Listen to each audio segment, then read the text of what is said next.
Hello प्यारे बच्चों, आप कैसे हैं। आइए आपका संस्कृत हिंदी क्लासेज में स्वागत है। मैं D Lal lecturer GRV inter college Rath Hamirpur Uttar Pradesh से आज आपको ये हिंदी का कक्षा 11 हिंदी खंड का गद्य भाग है और गद्य का आज आप पढ़ेंगे 5वां पाठ है।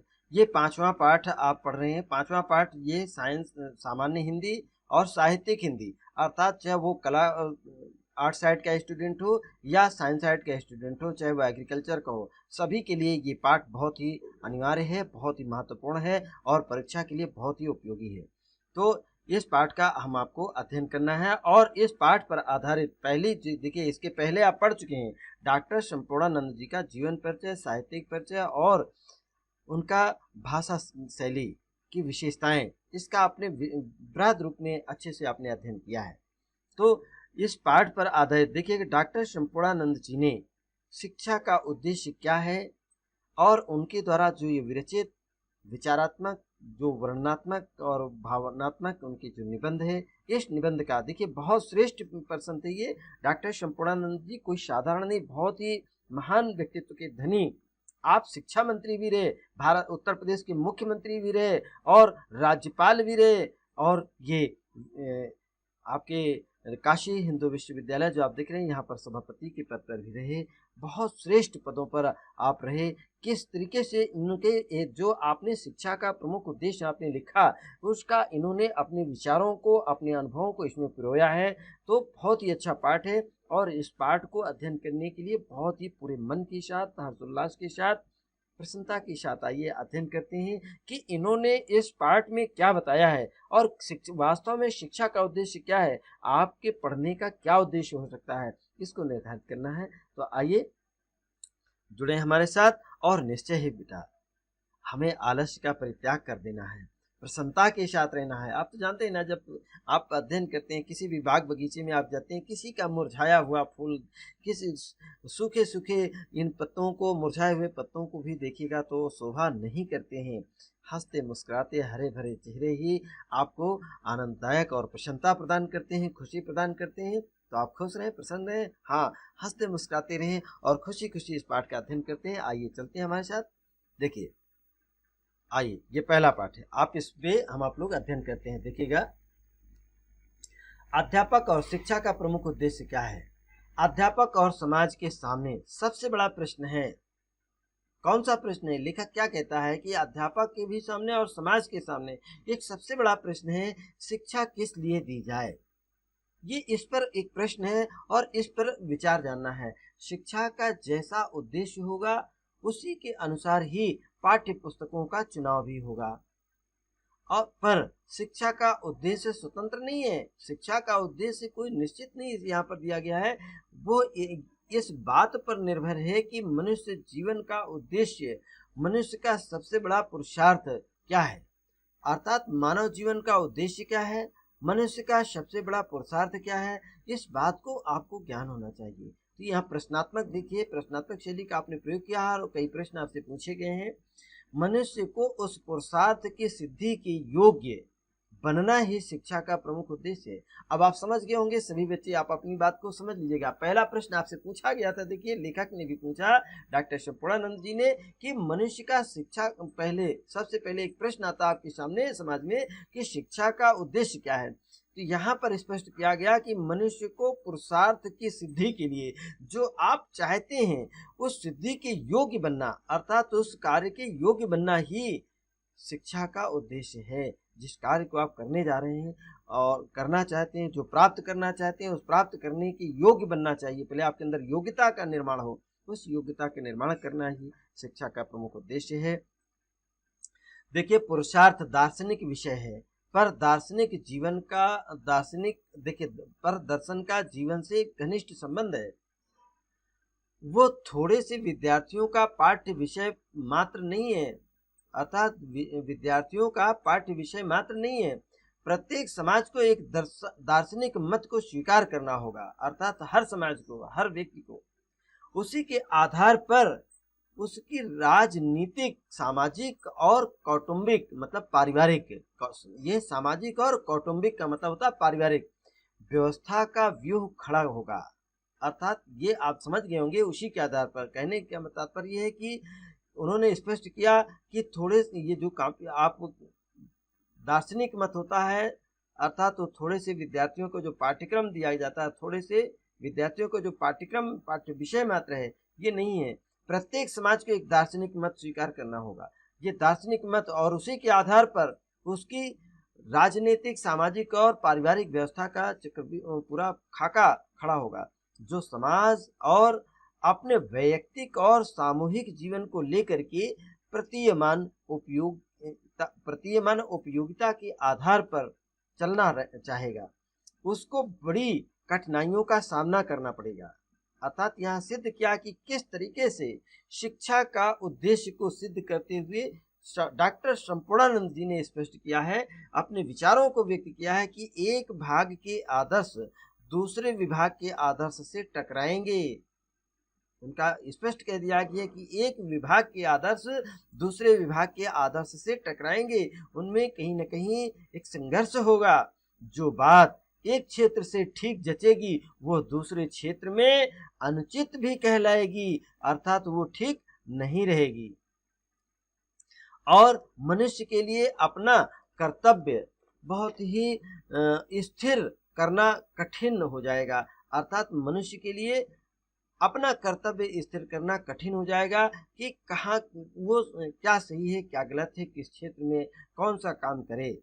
इसलिए स्पष्ट कर दिया कि एक आदर्श दूसरे विभाग के आदर्श से जब टकराएंगे तो किस विभाग के आदर्श को आप अच्छा मानेंगे और किसका पालन करेंगे, किसका पालन नहीं करेंगे। इसका तमाशा आज दिखाई पड़ रहा है। लेखक ने स्पष्ट किया कि इसका तमाशा आज दिखाई पड़ रहा है। जैसे आपके सामने एक छोटा सा उदाहरण देकर के यही आपको बताना चाहूंगा कि आपके यहाँ आप गए मार्केट में और दिन भर आपने जो भी सामान खरीदा, आपने माल बेचा, जो पैसा इकट्ठा किया उसको लेकर के आप अपने घर के लिए आ रहे हैं। रास्ते में ही कुछ बदमाश आपको मिल गए और बदमाशों ने किस तरीके से आपकी रोका और आपको कहा कि ये सामान रख दीजिए। लेकिन समाज में एक व्यवस्था कहावत कही गई है कि हराम का नहीं खाना चाहिए, हलाल करके खाना चाहिए, मेहनत करके खाना चाहिए। ठीक है, एक कहावत के रूप में। तो उन बदमाशों ने स्पष्ट क्या कहा कि हम हराम का नहीं खाएंगे, हम हलाल करके खाएंगे, अर्थात मेहनत करके खाएंगे। और आप पहले खड़े हो जाइए, पहले सबकी हम पिटाई करेंगे। तो उन्होंने लठ उठाया और सबकी पिटाई शुरू कर दी। क्या ये पिटाई करना वास्तव में मेहनत करना है उनके लिए? ये हलाल करना ये भी एक कर्तव्य है उनका।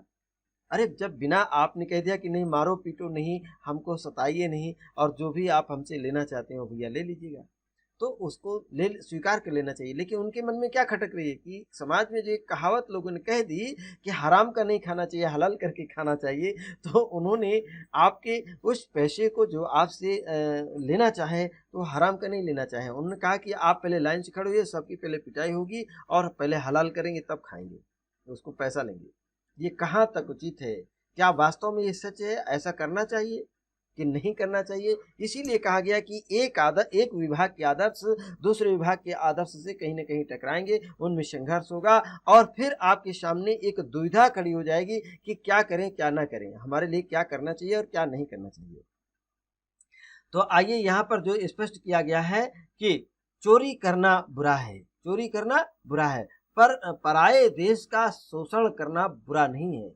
यहाँ पर दे दिया है कि चोरी करना बुरा है, लेकिन पराये देश का शोषण करना बुरा गलत नहीं है।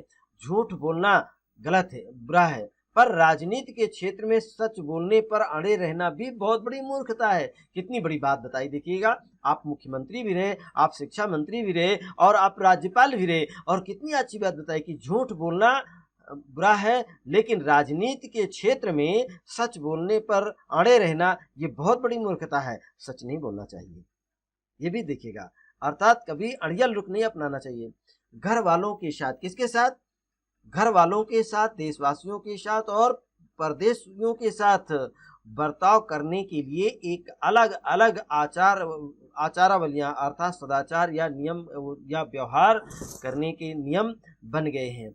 इससे विवेकशील मनुष्य को कष्ट होता है, जो ज्ञानी पुरुष होता है उसको कष्ट होता है कि एक जैसा कानून होना चाहिएगा, जो सभी के साथ एक जैसा बर्ताव होना चाहिए। पर पग पग पर धर्म संकट में पड़ जाता है मनुष्य कि क्या करूं और क्या न करूं, कल्याण इसी में है कि खूब किसमें कल्याण है। देखिए आपके सामने प्रश्न है कि क्या करना चाहिए, किसमें कल्याण है, कौन सा कार्य करना चाहिए।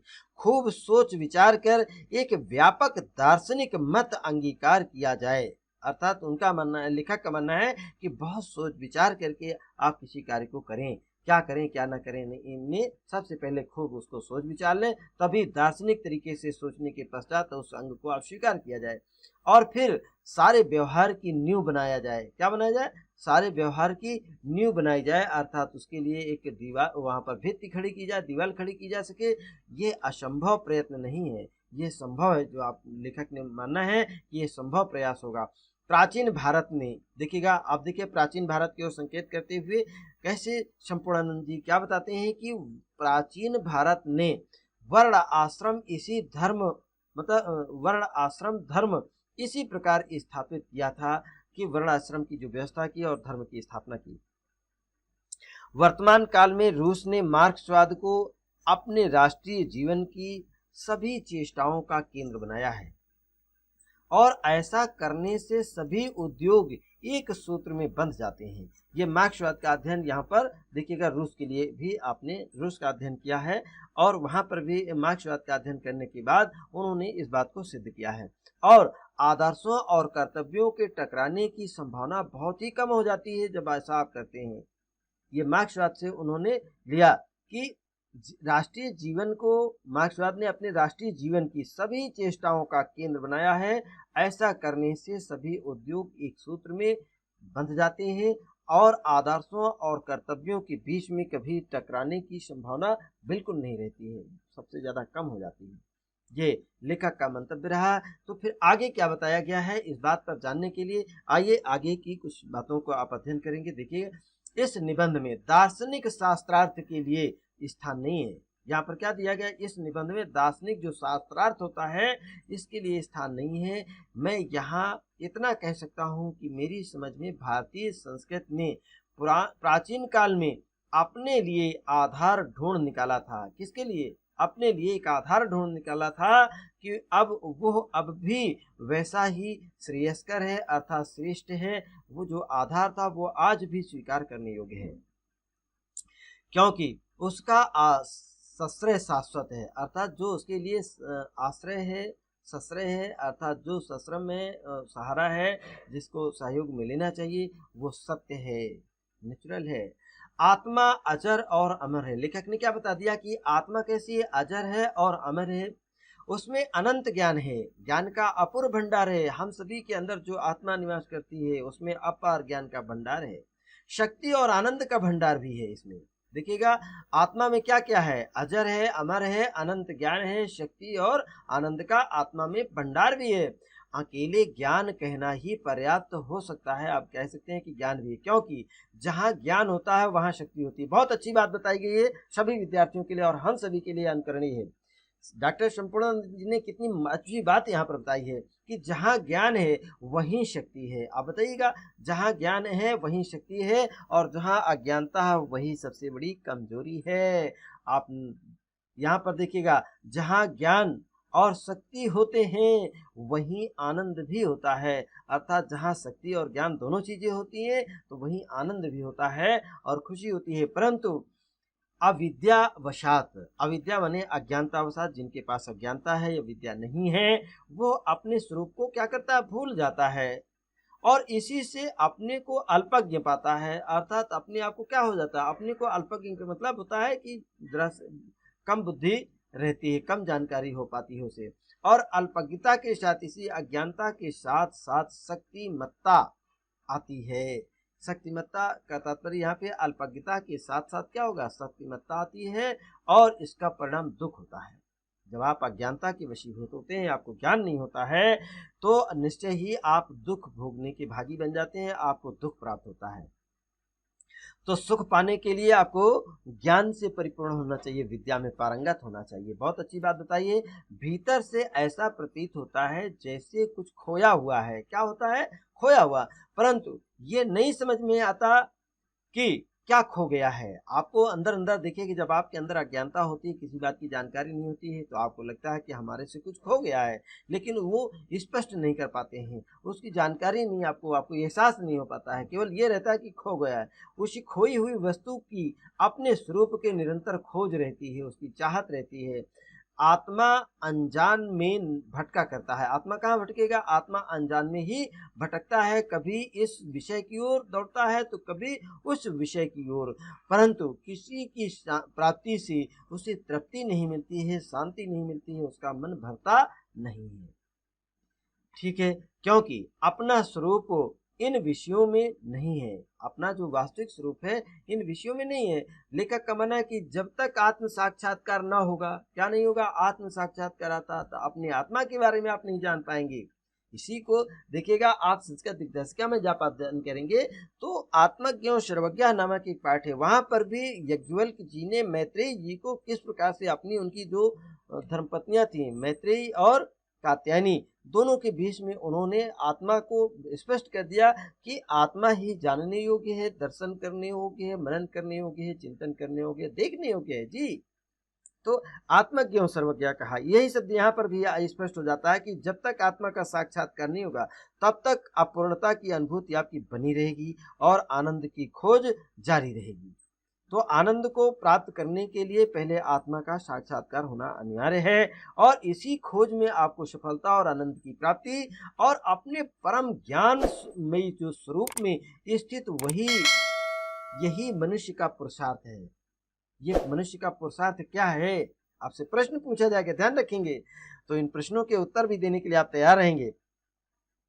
आत्मा देखिएगा कि अपने परम ज्ञान का स्वरूप में स्थिति यही मनुष्य का पुरुषार्थ है और उसके जीवन का चरम लक्ष्य भी है। क्या है?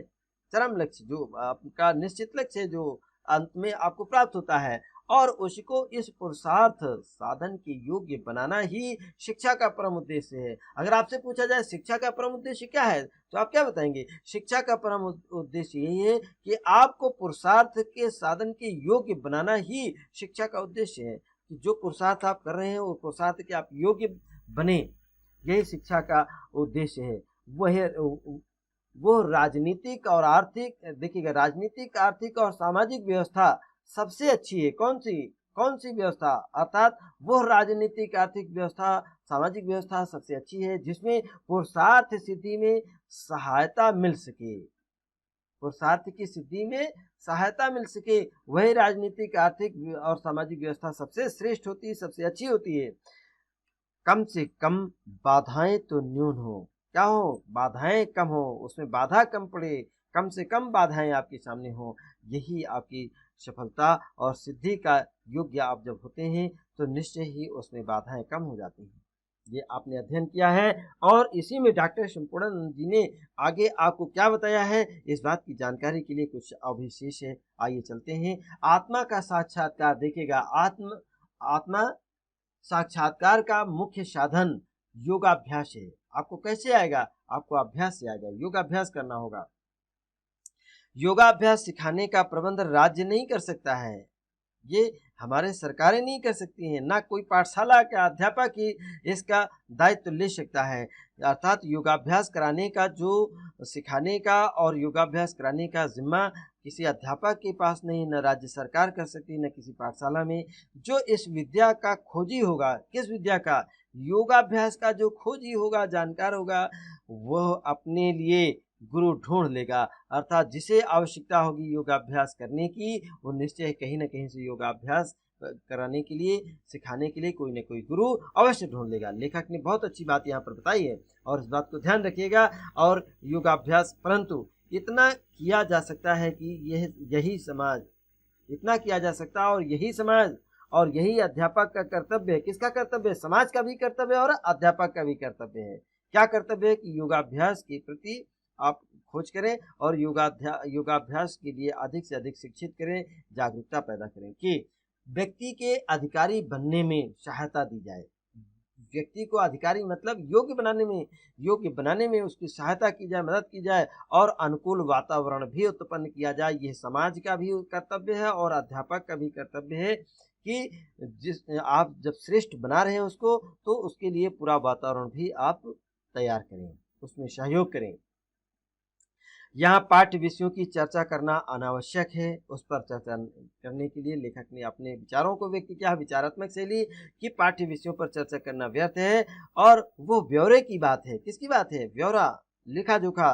परंतु चरित्र का विकास ब्यौरे की बात नहीं है। चरित्र स्पष्ट किया उन्होंने, कितनी बढ़िया बात बताई कि चरित्र का विकास एक ब्यौरे की बात नहीं होती है, उसका महत्व सर्वोपरि होता है। किसका? चरित्र का। ठीक है, जो चरित्र का विकास है वो सर्वोपरि है और चरित्र शब्द का भी व्यापक अर्थ लेना चाहिए, संकुचित अर्थ नहीं होना चाहिए चरित्र का। ठीक है, पुरुषार्थ को सामने रखकर ही चरित्र संवारा जा सकता है। यही बताया गया लेखक ने कि पुरुषार्थ को सामने रखकर ही अपने चरित्र को संवारा जा सकता है। प्रत्येक छात्र की आत्मा अपने को ही ढूंढ रही है। किसको ढूंढ रही है? अपने को। प्रत्येक छात्र की आत्मा अपने को ढूंढ रही है, पर उसे इसका पता है नहीं। अज्ञानतावश जिस वो आनंद को चाहता विद्यार्थी, अज्ञानतावश वो उस आनंद को जो उसका अपना स्वरूप है बाहरी चीजों में ढूंढता है। कहाँ पर ढूंढता है? बाहरी चीजों में ढूंढती है। जब कोई अभिलषित वस्तु मिल जाती है, जो इच्छा होती है, जो कामना होती है, चाह होती है, जब कोई वस्तु उसको मिल जाती है तो थोड़ी देर के लिए उसे सुख की अनुभूति होती है, आनंद की अनुभूति होती है कि हमें ये अमुक वस्तु हमको मिल गई। इस बात की खुशी होती है। जैसे आपको ये कि हमें एक मोबाइल मिल जाए, एक घड़ी मिल जाए, बढ़िया सोने की चेन मिल जाए, तो आपको जैसे ही मिल जाती है तो आपका वाह, हमें तो मोबाइल मिल गया। ठीक है, आपको मिठाई मिल जाए तो आप जो आपकी इच्छा है, अभिलषित का मतलब जो आपकी अभिलाषा है, इच्छा है या चाह है या रुचि है, उसकी जब पूर्ति होती है तो थोड़ा सा एक आनंद की अनुभूति आपको होती है। तो थोड़ी देर के बाद चित्त की किसी और वस्तु की ओर दौड़ जाता है। जैसे थोड़ी सी आपने कहा कि समोसा मिल जाए तो क्या आनंद आता है, और समोसा आपको मिल गया, आपने जहाँ खा लिया, थोड़ी देर बाद आप कहेंगे अरे भाई अब तो कोई दूसरी वस्तु मिलनी चाहिए। इस तरीके से एक वस्तु की पूरी इच्छा की पूर्ति होने पर दूसरी वस्तु की अभिलाषा होने लगती है, क्योंकि जिसकी खोज है। यहाँ पर लेखक का क्या मानना है, ये ऐसा क्यों होता है? लेखक बताता है कि जिस चीज की खोज है वो कहीं मिलता नहीं है, वो कहीं मिलने वाला आसानी से नहीं है। इसी के साथ ही फिर कैसे प्राप्त होगा, क्या है उद्देश्य, यही देखेगा। इस सब इसी खोज में है, किसी में है, इसी वस्तु की खोज में सभी है। ऐसी दशा में आपस में संघर्ष होना स्वाभाविक है। यदि 10 आदमी अंधेरी कोठरी में टटोलते फिरेंगे, क्या एक अंधेरी कोठरी है, उस कोठरी में लेखक ने कितनी अपनी अच्छी बात को व्यक्त किया उदाहरण के माध्यम से, कि एक अंधेरी कोठरी में लेखक ने 10 आदमियों को बंद किया और सभी ढूंढते हैं, तो टटोलेंगे अर्थात स्पर्श करेंगे, ढूंढेंगे तो क्या पाएंगे?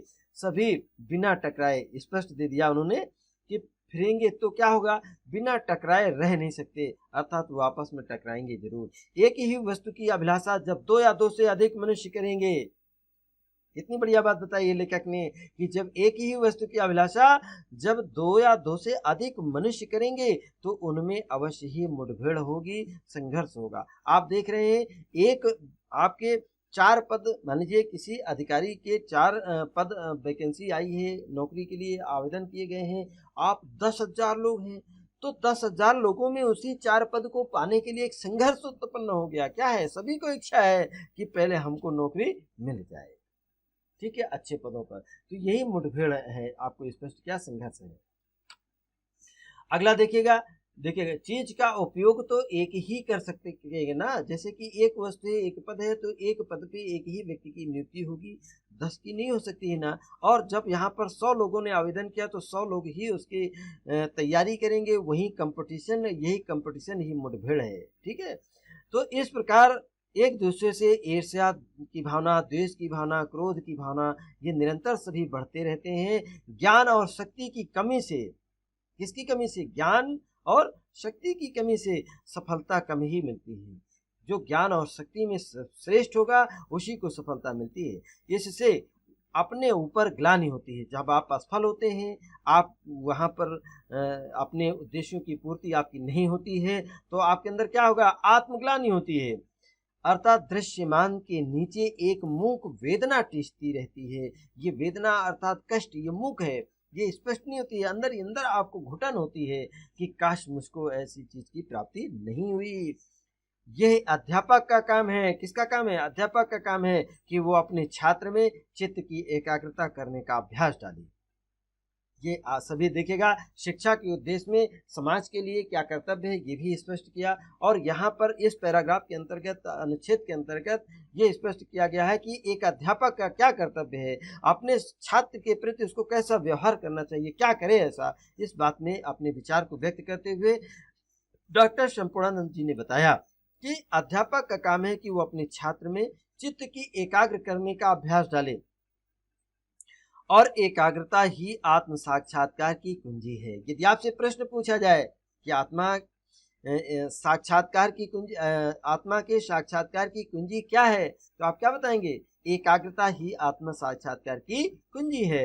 सही बताया आपने। चलिए, एकाग्रता का उपाय ये है कि छात्र में क्या है? एकाग्रता का उपाय क्या है? ये है कि छात्र में मैत्री, करुणा, मुदिता अर्थात आनंद होना, आनंदित होना, और उपेक्षा का भाव उत्पन्न किया जाए। किसका? उपेक्षा का भाव उत्पन्न किया जाए, और उसे निष्काम कर्म में प्रवृत्त किया जाए। ठीक है, उसके अंदर निष्काम की भावना होनी चाहिए, अर्थात अपना कर्तव्य करे लेकिन फल की कामना न करे। दूसरे के सुख को देखकर सुखी होना चाहिए मनुष्य को। बहुत अच्छी बात देखिए यहाँ पर बताई है कि दूसरे के सुख को देखकर दुखी नहीं होना चाहिए। यहाँ पर क्या बताया? लेखक का सुझाव है कि दूसरे के सुख को देखकर सुखी होना चाहिए, और मित्रता की भावना होनी चाहिए। दुख देखकर हमेशा दुखी होना चाहिए, करुणा की भावना आपके अंदर होनी चाहिए, और किसी को अच्छा काम करते देख करके आपको खुश होना चाहिए, और उसको प्रोत्साहन करना चाहिए, उसको हमेशा मुदित करना चाहिए कि वास्तव में आपने बहुत अच्छा काम किया है। और दुष्कर्म का हमेशा विरोध करते रहना चाहिए। किसका? दुष्कर्म का। जो काम नहीं करना चाहिए लोगों को करता हुआ देखिए ना, तो उसका विरोध करते हुए, और अनिष्टकारी से शत्रुता न करने की उपेक्षा है। स्पष्ट कहा कि दुष्कर्म का विरोध करते हुए अनिष्टकारी मतलब क्या होता है? नुकसान, कोई कार्य में बाधा डालने वाले, नुकसान पहुंचाने वाले से शत्रुता न करना की उपेक्षा है। अर्थात ज्यों-ज्यों ये भाव आपके अंदर, हमारे अंदर जागते जाएंगे, त्यों-त्यों ईर्ष्या द्वेष की कमी होती जाएगी। और जब निष्काम कर्म भी राग द्वेष को नष्ट करता है, किसको नष्ट कर देता है? राग द्वेष को कौन नष्ट करता है? निष्काम कर्म। निष्काम कर्म राग द्वेष को नष्ट कर देता है। ये बातें हंसी खेल की नहीं है, परंतु चित्त को उधर फेरना तो होगा ही, निश्चय ही चित्त को कहीं न कहीं उधर लगाना पड़ेगा। सफलता चाहे धीरे ही प्राप्त हो, निश्चय मिलेगी सफलता। इस प्रकार का प्रयास भी मनुष्य के को ऊपर उठाता है। और यदि आप ऊपर जाना, उन्नति करना चाहते हैं, तो इस आध्यात्मिक इस विद्या को भी आपको सीखना होगा। और निष्कामित की कुंजी, निष्कामिता की जो कुंजी, निष्कामिता की जो कुंजी यह है कि अपना ख्याल कम और दूसरों का अधिक रखना जाए। ये स्पष्ट देखिएगा, बहुत अच्छा।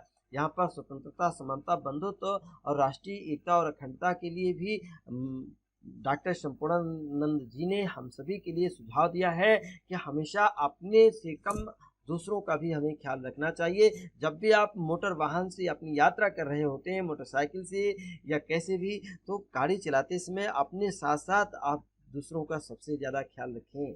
समझ रहे ना? इसलिए यहाँ पर बहुत ही अच्छी पाठ बताया गया है। शिक्षा का वास्तव में यही उद्देश्य है। और कुछ अभी अवशेष है, इसको लेकर चलते हैं। आरंभ से ही, शुरू से ही परार्थ साधन, अर्थात दूसरे के लिए साधना करना, दूसरों के हित आना, दूसरों के उपयोगी होना, दूसरों परोपकार करने की भावना, लोक संग्रह और जीव सेवा के भाव उत्पन्न किए जाएं।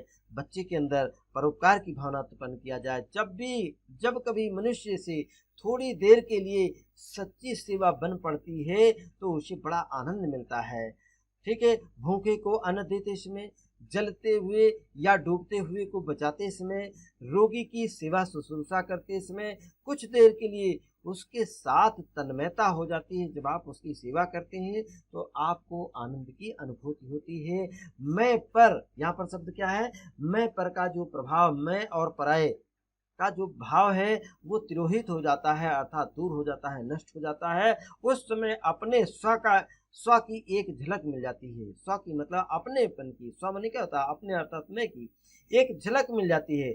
मैं तू के कृत्रिम भेदों के परे का जो अपना सर्वात्मक है, शुद्ध स्वरूप है, ये स्पष्ट किया है लेखक ने कि मैं तू के जो कृत्रिम भेदों के जो परे हैं, अर्थात इससे अलग है, जो अपना सर्वात्मक स्वरूप, शुद्ध रूप अपने आप को स्पष्ट हो जाता है, उसका साक्षात्कार हो जाता है।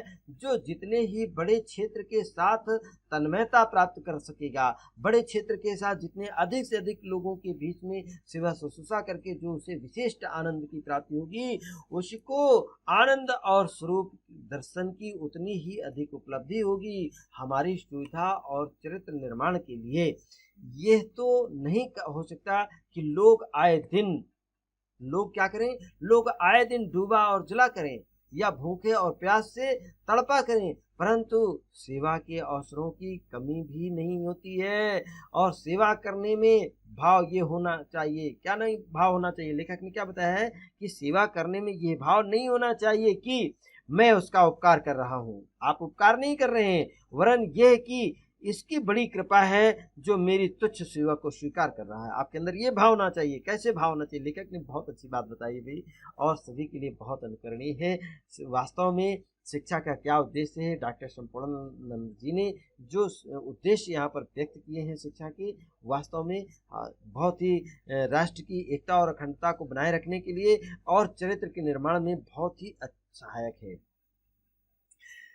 यह भी याद रहे कि सेवा केवल मनुष्य की नहीं, प्राणी मात्र की करनी है। समझा कि नहीं, जब भी सेवा करनी है तो प्राणी मात्र की, सभी जीव मात्र की करनी है, चाहे वो पशु हो, चाहे पक्षी हो, चाहे कीट पतंग हो, सभी के सत्व होते हैं, अर्थात सभी में स्वतत्व होते हैं, अर्थात सभी की अपने ही समान उनकी सेवा करनी चाहिए और उनका कभी भी अनादर या तिरस्कार, अपमान नहीं करना चाहिए। यही शिक्षा का प्रमुख उद्देश्य है। और इसी के साथ ही डॉक्टर संपूर्णानंद जी ने और आगे भी बताया है कि इसका निवारण करें। इसमें कोई झगड़ा नहीं है, परंतु इस वस्तु को मैं लूं या तुम, क्या कह दिया कि इस वस्तु को मैं लूं या तुम, ये झगड़े का विषय हो सकता है कि कौन लेगा, क्योंकि एक वस्तु का उपयोग एक ही समय में प्रायः एक ही मनुष्य कर सकता है। समझ रहे हैं कि नहीं, जैसे कि आपको लिए बताया कि एक ही पद है और उस पद पर एक ही व्यक्ति प्रतिष्ठित हो सकता है, उस पर दो नहीं हो सकते हैं। तो पहले कौन लेगा, बाद में कौन लेगा, इस पर आपको तय करना है। गाना हो रहा हो, आकाश में तारे खिल रहे हो, देखिए कितनी अच्छी बात, वर्णनात्मक रूप से गाना हो रहा हो, आकाश में तारे खिले हो और फूलों की सुवास आ रही हो, क्या आ रही हो, फूलों की सुगंध आ रही से लदी समीर बह रही हो, अर्थात उसमें समीर वायु बह रही हो। इनके सुख को युगपत हजारों व्यक्ति ले सकते हैं, अर्थात इन चीजों का जो आनंद अभी यहाँ पर वर्णन किया है लेखक ने कि गाना हो रहा हो, गाने का आनंद लेना, आकाश में तारे खिले हैं उसका आनंद लेना, और फूलों की सुगंध का, इसकी जो सुगंधित वायु है इसका आनंद लेना, ये इनके सुख को तो युगपत अर्थात हजारों व्यक्ति ले सकते हैं। काव्य पाठ से मुझको आनंद होता है, वो आपके आनंद को कम नहीं करता है। मुझे जो आनंद होता है आपके आनंद को कम नहीं करता है। इसलिए प्राचीन आचार्यों ने धर्म की दीक्षा दी है, अर्थात आपको लिए उपदेशित किया है। आज भी अध्यापक को चाहे उसका विषय गणित का हो या भूगोल का हो या इतिहास का हो या तर्कशास्त्र का, अपने शिष्यों में धर्म की प्रवृत्ति उत्पन्न करनी चाहिए कि अपने विषय में धर्म की प्रवृत्ति का तात्पर्य कि जिस विषय को आप अध्ययन कर रहे हैं उस विषय में आपकी लगन और निष्ठा और विश्वास पैदा करना चाहिए। यही आपका धर्म है। धर्म का तात्पर्य पूजा पाठ करना नहीं है। लेखक ने बहुत अच्छी बात देखी यहाँ पर बताइए कि धर्म का तात्पर्य पूजा पाठ करना ही नहीं है, समझाए कि नहीं। यही बात को भारतीय साहित्य की ये आपके माघ का प्रभात का वर्णन करते समय आचार्य महावीर प्रसाद द्विवेदी जी ने भी सिद्ध किया है कि पूजा पाठ करना ही धर्म नहीं है। ये अगरबत्ती लगाना, पाखंड करना, ये तो पाखंड है, कर्मकांड है, ये आपका प्रमुख उद्देश्य नहीं है। आइए इसी बात को दिया कि धर्म उन सब कामों की समष्टि का नाम है। ये समष्टि क्या होता है, समष्टि माने बानगी होती है। समष्टि माने क्या होता है, बानगी। जो कल्याणकारी है। अपना कल्याण समाज के कल्याण से पृथक नहीं हो सकता है। जब समाज का कल्याण होगा तो निश्चय ही समाज के हम अभिन्न अंग हैं, और समाज का कल्याण होगा तो समाज के हम अंग हैं, तो हमारा भी अपने आप कल्याण हो जाएगा।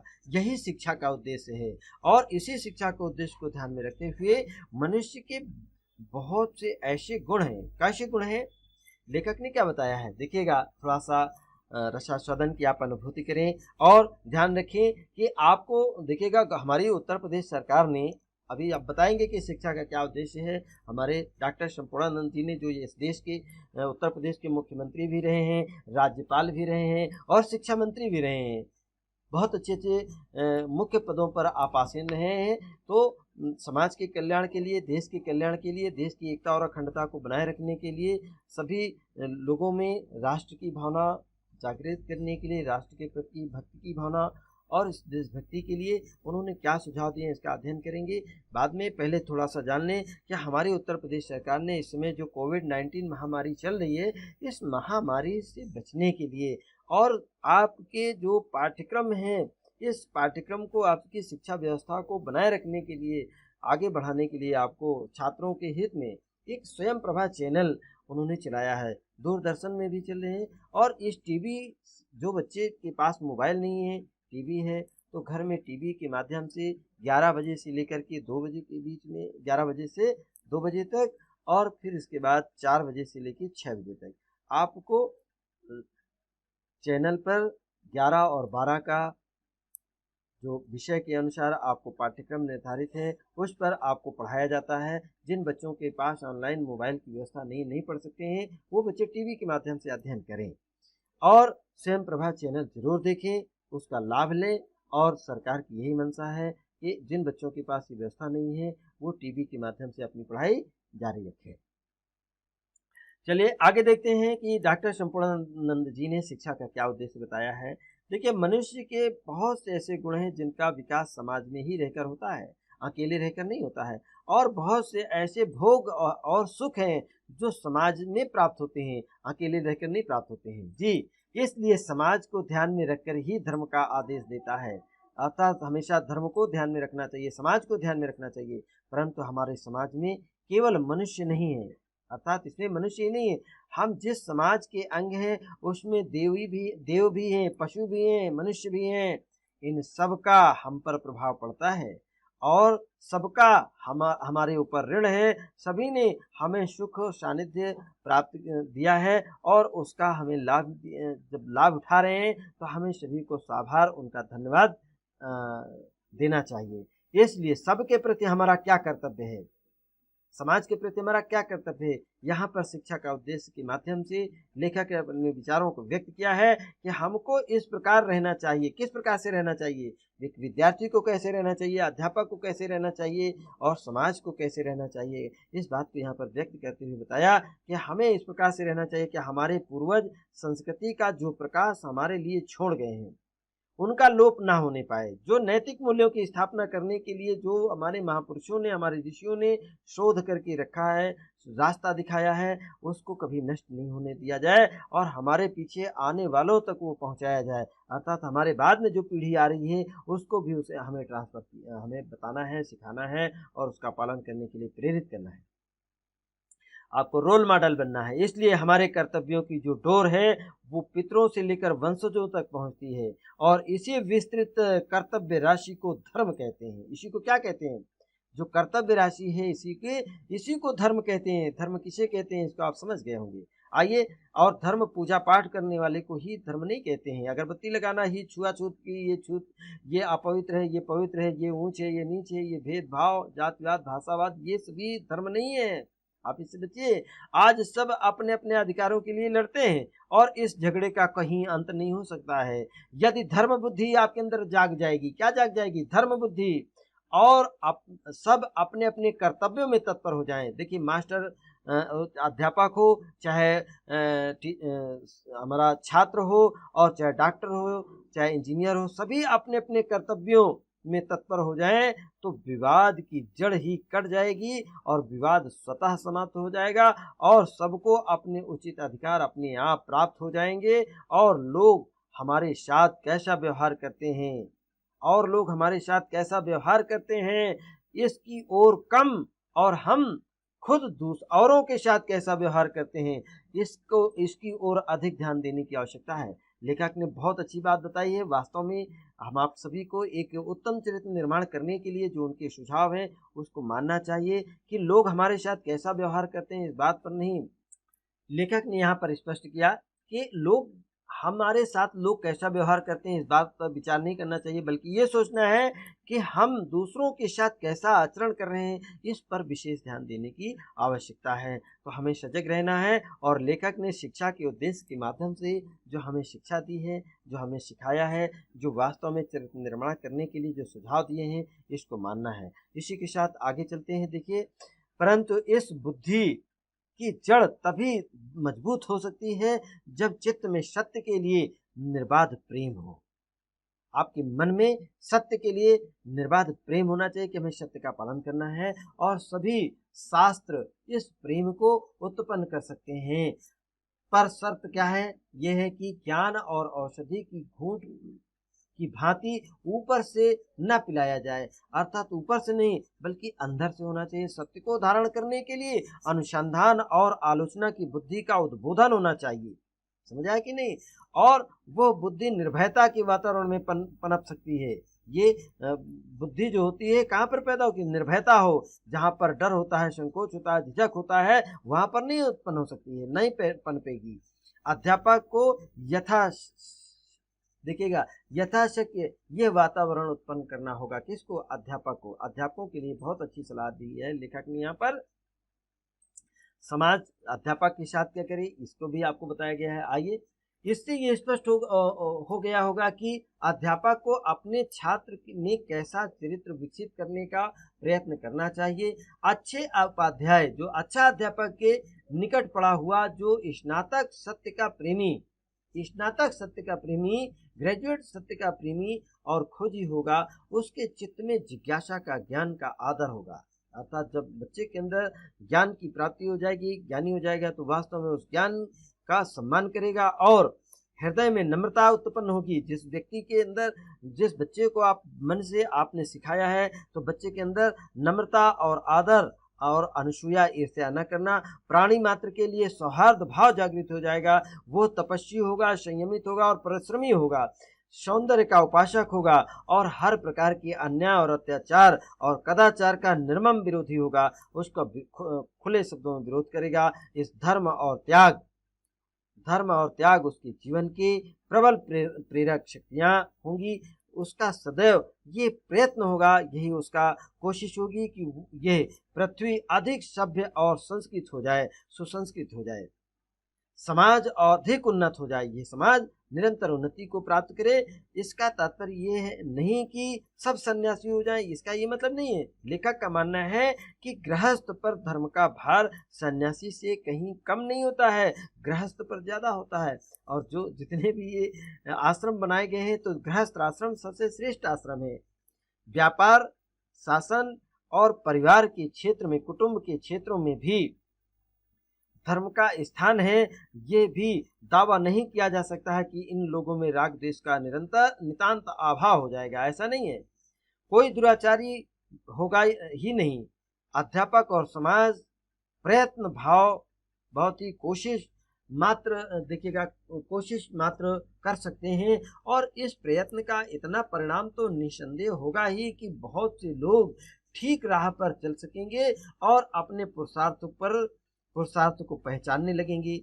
पथ भ्रष्ट भी होंगे, कुछ बच्चे उसमें से पथ भ्रष्ट भी होंगे, कुछ गिरेंगे भी, पर अपने भूलों पर आप को पश्चाताप भी करेंगे और इन गलतियों की सीढ़ी एक बना करके आत्मोन्नति करेंगे। निश्चय ही कहीं न कहीं उनके मन में उनकी उन्नति करेंगे। और भूल करना बुरी बात नहीं है। लेखक का क्या मानना है कि भूल करना बुरा नहीं है, भूल को भूल ना समझना ही सबसे बड़ा दुर्भाग्य है। देखिए, बहुत अच्छे विचार यहाँ पर लेखक ने व्यक्त किए हैं कि भूल करना बुरा नहीं है, भूल को भूल ना स्वीकार करना ही, गलती करके और गलती को स्वीकार न करना ही ये सबसे बड़ा दुर्भाग्य होता है, यही अवनति का कारण बनता है जाकर के। तो आइए, ये मानी हुई बात है। लेखक ने स्पष्ट किया कि अकेला अध्यापक ऐसा मनोभाव उत्पन्न नहीं कर सकता है। उसको सफलता तभी मिल सकती है जब समाज उसकी सहायता करे। बहुत सही बात देखिए यहाँ पर बताई लेखक ने कि अध्यापक की कहीं न कहीं इस कार्य में सफलता तभी मिलेगी जब हमारा समाज उनकी अध्यापक की मदद करे, सहयोग करे। और जिस प्रदेश में कलह मचा रहता हो, जिस प्रदेश में कलह मतलब लड़ाई झगड़े मच रहे हों, जिस समाज में अमीर गरीब हो, ऊंच नीच की विषमता हो, गैर बराबरी हो और पुकार पुकार कर द्वंद्व हो, झगड़े हो रहे हों, विवाद हो रहा हो और प्रतियोगिता को प्रोत्साहन दे रही हो, प्रतियोगिता को प्रोत्साहन दे रही हो, जिस राष्ट्र की नीति परस्पर देखिएगा पर अर्थात पर सत्य अपहरण अर्थात अपने को प्राप्त करने के लिए अपहरण, छीना झपटी और शोषण पर खड़ी हो, उसके अध्यापक भला क्या करेंगे। जिन घरों में दाल रोटी का ठिकाना ना हो, लेखक ने देखिए यहाँ पर क्या बताया है, गरीबी हो, पिता मद्यपान करता हो, माता स्वैरिणी हो अर्थात माता ही वैर भाव रखती हो, माँ बाप में मार पीट रोज होती हो, गाली गलौज मची रहती हो, उसके बच्चों को पालने में ही मानस विष दे दिया जाता है। अर्थात पालते समय ही जब वो बच्चा घर पे पल रहा होता है और ऐसा वातावरण मिलता है तो बच्चे के अंदर क्या है, जहर भर जाता है। तो तंग गलियों और गंदे घरों में रहने वाले जो छोटे उम्र से ही अश्लील और अभद्रता में ही पले होते हैं, सौंदर्य को जल्दी नहीं समझ पाते हैं कि सौंदर्य क्या है। ऐसी दशा में अध्यापक को दोष देना अन्याय है। इसमें अध्यापक की कमी नहीं है। भाई घर का वातावरण अध्यापक थोड़ी ना ठीक करेगा जाके, समझ रहे हैं। माता पिता को नहीं पढ़ाएगा, माता पिता स्वयं शिक्षित हो और ये बच्चे जब शिक्षित होंगे तो ये कल माता पिता बनेंगे, ये अपने वातावरण को मतलब सही कर सकते हैं। तो सफलता कम हो या अधिक, इस पर अध्यापक का दोष नहीं है, अर्थात समाज इस पर स्वयं विचार करे। अध्यापक के बारे में देखिएगा और भी यहाँ पर बताया गया है। साधारणतः शिक्षक योगी नहीं होता है, ठीक है। लेखक ने स्पष्ट कर दी, शिक्षक कभी योगी नहीं, मतलब सभी शिक्षक योगी नहीं होते हैं, पर उसका भाव वही होना चाहिए एक योगी की तरह, जो किसी योगी का अपने शिष्य के प्रति होता है। उनके शरीर में देखिए अनेक शरीरों में भ्रमते हुए आज इसने नर देह पाई है। लेखक का क्या मानना, जैसे कि रामचरितमानस में तुलसीदास जी ने भी लिखा, बड़े भाग्य मानुष तन पावा।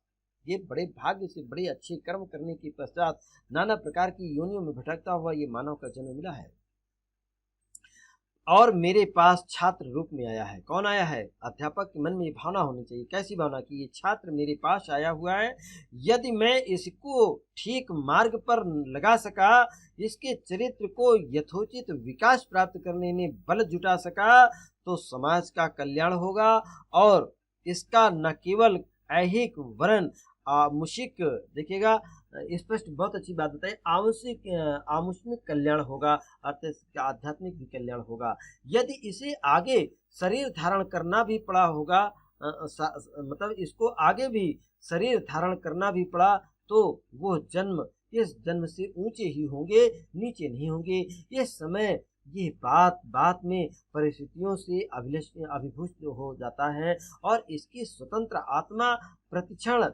अपने संबंधों को तोड़ना चाहती है, पर ऐसा नहीं कर पाती। यदि इसकी बुद्धि को शुद्ध किया जाए, किसकी? बच्चे की बुद्धि को शुद्ध किया जाए तो क्षुद्र वासनाओं से ऊपर उठ जाएगा। कहाँ पर उठ जाएगा? अर्थात इसके अंदर जो एक हीन भावना है या क्षुद्र भावनाएं हैं, उससे ऊपर उठ जाएगा, उसमें अच्छे विचार आएंगे और उन सुंदर विचारों के कारण ही वो निश्चय उन्नति को प्राप्त करेगा। तो आत्मा परिस्थितियों पर विजय पाने में समर्थ होने लगेगी और इसको अपने ज्ञान शक्ति आनंदमय स्वरूप का आभास मिलने लगेगा और इसी प्रकार वो अपने परम पुरुषार्थ को सिद्ध करने का अधिकारी भी बन सकेगा।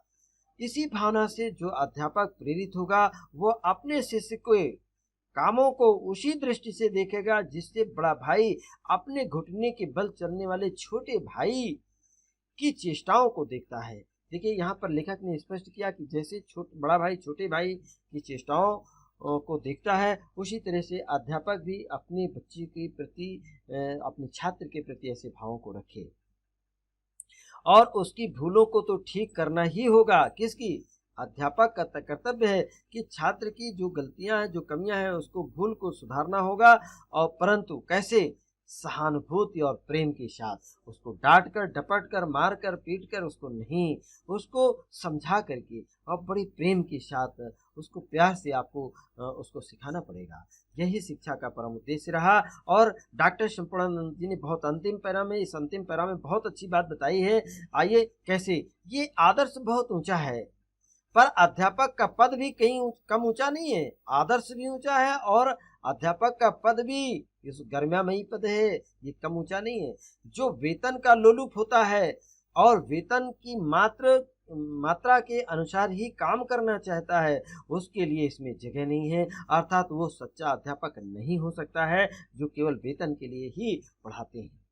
अध्यापक का जो कर्तव्य है उसका मूल्य रुपयों से नहीं आंका जा सकता है। आज की जो सरकारें, हमारे जो न्यायाधीश जो उल्टे सीधे जजमेंट करती हैं, जो प्रबंध समितियां भी नाना प्रकार से अध्यापकों के साथ व्यवहार करती हैं, कहीं न कहीं उनकी अंतरात्मा को दूषित करते हैं, ये सब रुपयों में अध्यापक का जो कर्तव्य है उसके मूल्य को रुपयों में नहीं आंका जा सकता है।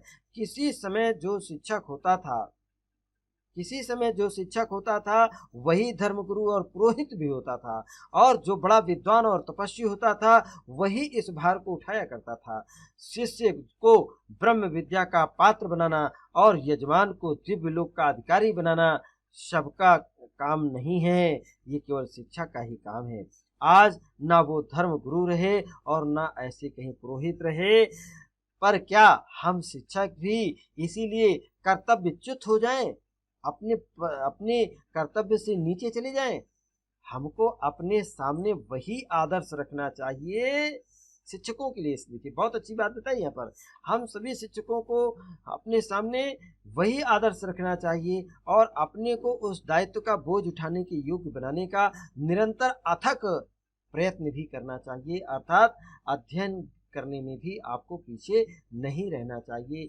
यही शिक्षा का उद्देश्य रहा, किस तरह से समाज और राष्ट्र और हमारा ये देश को मजबूत करने में हमारा अध्यापक किस प्रकार से सहायक है।